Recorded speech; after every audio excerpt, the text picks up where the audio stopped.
নমস্কার। এসআইআর এর draft list publish হয়ে গেছে।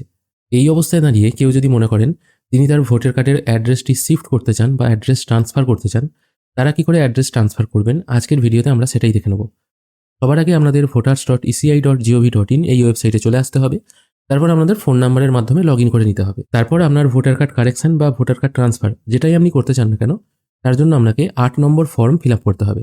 আমি ফিল ফর্ম 8 এটির ওপর একবার ক্লিক করছি। এখানে ক্লিক করার পর অ্যাপ্লিকেশন ফর দুটো অপশন আসবে, সেলফ আর আদার ইলেক্টর। এক্ষেত্রে আপনি আদার ইলেক্টর করবেন, তারপর আপনার এপিক কার্ড নাম্বার বা ভোটার কার্ড নাম্বারটা এখানে পুট করে সাবমিট অপশনে ক্লিক করবেন। সাবমিট করার সঙ্গে সঙ্গে আপনার ডিটেল এখানে চলে আসবে। বর্তমানে আপনার বিধানসভার নাম, পার্ট নাম্বার, সিরিয়াল নাম্বার, নিজের নাম সবকিছু ডিটেল এখানে চলে আসবে। তারপর ওকে করে দেবেন। তারপর এখান থেকে দেখুন 4টে অপশন পেয়ে যাবেন। প্রথম অপশনটা বলা হচ্ছে শিফটিং অফ রেসিডেন্স, মানে আপনার বাড়ির ঠিকানাটা যদি আপনি শিফট করতে চান। দেখা গেল আপনি হয়তো আছেন কোচবিহারে, আপনি কোচবিহারেরই একটি গ্রাম থেকে অন্য কোনো গ্রামে ট্রান্সফার হচ্ছেন, অথবা কোচবিহার থেকে আপনি হয়তো পুরুলিয়ায় ট্রান্সফার হচ্ছেন। এরকম ক্ষেত্রে আপনাকে শিফটিং অফ রেসিডেন্স করতে হবে। অর্থাৎ আপনার নাম, বাবার নাম, relative name, date of birth সব ঠিক থাকবে, শুধুমাত্র ঠিকানাটা চেঞ্জ হয়ে যাচ্ছে, অন্য জায়গায় চলে যাচ্ছে, আপনি এক জায়গা থেকে অন্য জায়গায় চলে যাচ্ছেন। এক্ষেত্রে প্রথম অপশনটা সিলেক্ট করবেন। সেকেন্ড আর একটা অপশন আছে correction of entries in existing elector roll. এই অপশনটায় তখন আপনাদের কাজ করতে হবে। দেখা গেল আপনাদের গ্রামের নামের বানানটি ভুল আছে, এরকম বিভিন্ন জায়গাতেই হয়েছে, নামের বানান ভুল আছে। যদি কোনো সংশোধন থাকে, স্পেলিং মিস্টেক থাকে, সেক্ষেত্রে সেকেন্ড অপশনটা হবে। দেখা গেল হয়তো আপনার ঠিকানা বাতাসপুর, সেটা প্রিন্ট হয়েছে বারুইপুর, সেক্ষেত্রে আপনাকে কারেকশন করতে হবে। কিন্তু যদি দেখা যায় আপনার ঠিকানা হচ্ছে বাতাসপুর, আপনি চলে যেতে চাইছেন মাধবপুর, সেটা হচ্ছে অন্য পাশের একটা গ্রাম, সেক্ষেত্রে আপনাকে শিফট করতে হবে। বিবাহিত মহিলাদের ক্ষেত্রেও একই রকম, মানে বাবার বাড়ি থেকে যখন শ্বশুর বাড়িতে ট্রান্সফার হবে, সেক্ষেত্রে প্রথম অপশনটা দিয়ে তাকে আগে ট্রান্সফার হতে হবে। বিবাহিত মহিলাদের ক্ষেত্রে নিয়মটা বলে দিচ্ছি, যখন তাদের বিবাহ হয়ে যায় তখন তাদের নামের পদবি চেঞ্জ হয়, রিলেটিভ নেমটা চেঞ্জ হয়ে যায়, তার সঙ্গে ঠিকানাটাও চেঞ্জ হয়। এবার তারা যদি মনে করে একবারে কারেকশন অপশনে গিয়ে তারা একসঙ্গে সবগুলো কারেকশন করবে, সেটা কিন্তু হবে না। প্রথমে তাদের শিফট করতে হবে। শিফটিং কীভাবে করতে হবে? তারা প্রথমে বাবার বাড়ি থেকে শ্বশুর বাড়িতে আসবে, তাদের নামের যে বিবাহের আগে যে টাইটেলটা ছিল সেটাই থাকবে, রিলেটিভ নেম হিসেবে বাবার নামই থাকবে। একবার শিফট হয়ে গেলে তারপর আবার সেকেন্ড টাইম আরেকবার 8 নম্বর ফর্ম ফিল আপ করতে হবে, এটা হচ্ছে দ্বিতীয়টা, তখন আবার কারেকশন করতে হবে। তখন নাম, রিলেটিভ নেম ওগুলো সব পরিবর্তন হবে। আশা করি জিনিসটি আপনাদের বোঝাতে পারলাম। আমি আপাতত প্রথম অপশনটা সিলেক্ট করছি।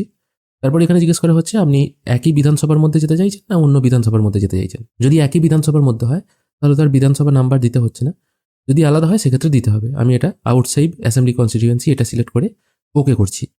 এরপর আপনি নতুন যে অ্যাড্রেসে ট্রান্সফার হবেন তার স্টেট, তার ডিস্ট্রিক্ট এবং নতুন যে বিধানসভা হবে আপনার সেই বিধানসভার নামটা এখান থেকে সিলেক্ট করবেন। তারপর একটু নিচে এসে নেক্সট অপশনে ক্লিক করবেন। নেক্সট অপশনে ক্লিক করার সঙ্গে সঙ্গে এখানে আপনার নাম, আপনার বর্তমান ভোটার কার্ড নাম্বার সেটা শো হবে। তারপর চাইছে আধার ডিটেল, এখানে আপনার যদি আধার কার্ড থাকে আধার ডিটেলটা এখানে ফিল করে, তারপর চাই হচ্ছে ফোন নাম্বার, যদি নিজের কাছে ফোন থাকে বা নিজের ফোন থাকে তাহলে সেলফ অপশনে ক্লিক করে নিজের ফোন নাম্বারটা এখানে পুট করে দেবেন। যদি নিজের ফোন নাম্বার না থাকে তাহলে বাবা মা বা অন্য কোনো রিলেটিভের থাকে তাহলে এই অপশনটায় টিকমার্ক দিয়ে এখানে ফোন নাম্বারটা পুট করে নেক্সট অপশনে ক্লিক করবেন। তারপর এখানে অটোমেটিক শিফটিং অফ রেসিডেন্স এটাই টিকমার্ক হয়ে থাকবে, কারণ এটাই আপনি প্রথমে সিলেক্ট করেছিলেন। তারপর একটু নিচের দিকে এসে আপনার সম্পূর্ণ ঠিকানাটা, মানে যে ঠিকানায় আপনি যাচ্ছেন সেই ঠিকানাটা এখানে পুট করবেন। এখানে ঠিকানাটা আপনার ইংরেজিতে পুট করলে অটোমেটিক বাংলায় চলে আসবে। যেমন ধরুন আমি এখানে পুট করছি BATASPUR, বাতাসপুর পুট করলাম, এখানে দেখুন নিচে বাতাসপুর চলে এলো। যদি স্পেলিং মিস্টেক হয় এই কিবোর্ড অপশানে ক্লিক করে আপনারা কিন্তু এখান থেকে বিভিন্ন বাংলা অক্ষরগুলো পেয়ে যাবেন, সেখান থেকে আপনারা চেঞ্জ করতে পারবেন। একজন দর্শক বন্ধু জিজ্ঞেস করছিলেন ডয়ের শূন্য র কি করে লিখবো, র আসছে কিন্তু ডয়ের শূন্য র আসছে না। সেক্ষেত্রে তাকে বলবো এই কিবোর্ডে এসে একবার অল্ট প্রেস করবেন, তাহলে এখানে দেখুন ডয়ের শূন্য র চলে আসছে। সবগুলোই আছে, অসুবিধা কিন্তু কিছু নেই, একটুখানি খুঁজে নিতে হবে। 3 ভাবে খোঁজা যায়। এটা হচ্ছে নর্মাল কিবোর্ড, অল্ট প্রেস করলে এরকম কিছু যেগুলো দেখতে পাওয়া যায় না সেগুলো চলে আসে, আর শিফট প্রেস করলে বাদ বাকিগুলো চলে আসে। এটাই হচ্ছে পার্থক্য।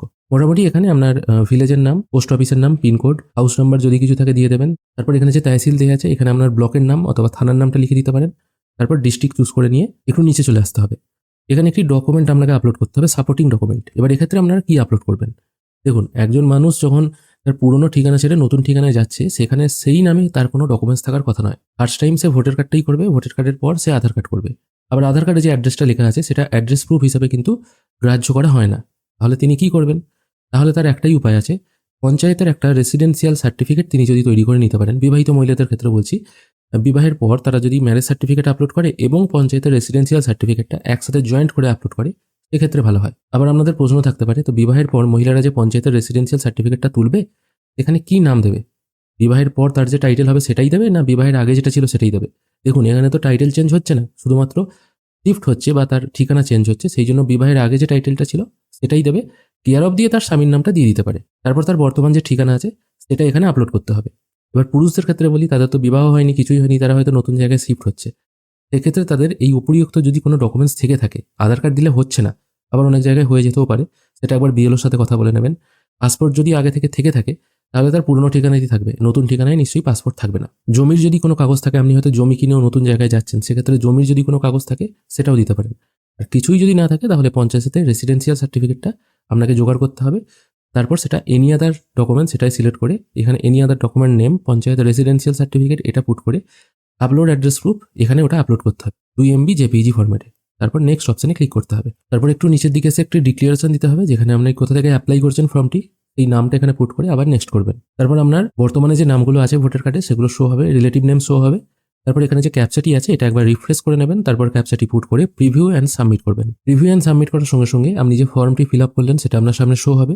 একটু নিচের দিকে চলে এসে যদি মনে হয় সবকিছু ঠিকঠাক আছে তাহলে ই সাইন অ্যান্ড সাবমিট করবেন, তারপর ইয়েস করে দেবেন। এরপর এখানে আধার ই সাইন করতে হবে, সেই জন্য আপনার আধার নাম্বার মানে যিনি অ্যাপ্লাই করছেন আর কি তার আধার নাম্বারটা এখানে পুট করবেন, তারপর গেট ওটিপি করবেন।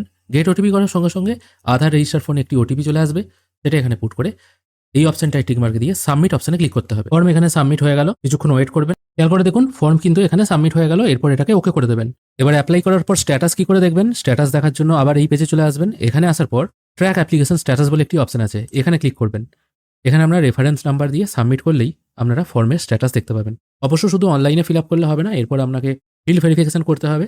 সেটা বিএলও বাড়িতে এসেও করতে পারে, অথবা আপনাকে পঞ্চায়েতে গিয়েও অথবা বিডিও অফিসে গিয়েও করতে হতে পারে, সেটা আপনাকে উপস্থিত থেকেই করতে হবে। আর এই কাজটি করার জন্য অবশ্যই যেন আপনার আধার কার্ডের সঙ্গে ভোটার কার্ডের নামটি সেম থাকে। যদি চেঞ্জ হয়ে গিয়ে থাকে তাহলে ই সাইন কিন্তু আপনি করতে পারবেন না। আশা করি আপনাদেরকে বোঝাতে পারলাম কিভাবে আপনারা 8 নম্বর ফর্ম ফিল আপ করে আপনাদের অ্যাড্রেসটা শিফট করবেন। বিবাহিত মহিলাদের ক্ষেত্রেও এই নিয়ম, যারা এমনি শিফট হতে চাইছেন কোনো কারণবশত তাদের ক্ষেত্রেও একই নিয়ম। অবশ্য হিয়ারিংয়ের সময় আপনাদের সমস্ত অরিজিনাল ডকুমেন্টস নিয়ে হাজির থাকতে হবে। আজকের ভিডিও এখানেই শেষ করছি। ভিডিও যদি ভালো লেগে থাকে অবশ্যই একটি লাইক করবেন। ভিডিও দেখার জন্য অসংখ্য ধন্যবাদ। ভালো থাকবেন।